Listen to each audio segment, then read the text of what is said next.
Жайық өзені мен Каспий теңізіндегі балық қорын сақтау үшін мамандар маусымдық балық құтқару шараларын уақытымен өткізіп тұрады. Мәселен, қысқы мезгілдегі негізгі шаруалардың бірі су бетіне қатқан мұзды ойып, балықтар мен ондағы жәндіктерге оттегін жіберу. Ал балық қорғаушылардың қалған уақыты браконьерлердің жолын кесумен өтеді.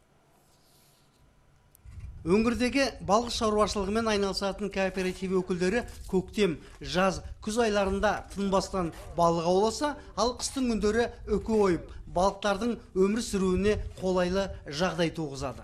Егер су түбіндегі жәндіктерге оттегі дер кезінде жіберілмесе, онда жаппай қырылып қалуы да мүмкін.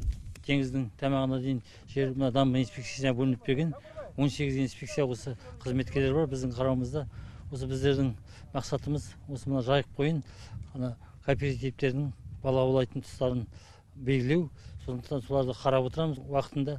Балықтар өміріне оттегі жетіспеу мәселесі ғана емес, су асты өсімдіктерінен бөлінетін улы күкірт газы да аса қауіпті.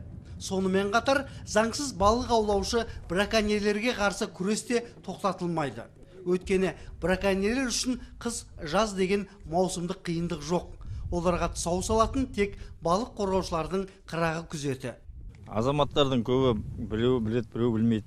Осындай запреттің зоны балық аулауға. Соны балық аулауға болмайтын.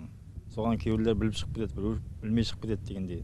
Соған енді бірге сол кісілерге әкімшілік тәртіп қолданамыз мұз үстінде.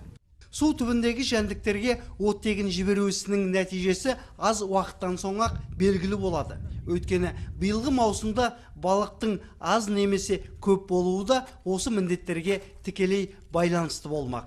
Табиғи байлықты игеріп жатқан балықшылар да қоршаған ортаға осылай қызмет көрсетуді өздеріне міндет санайды.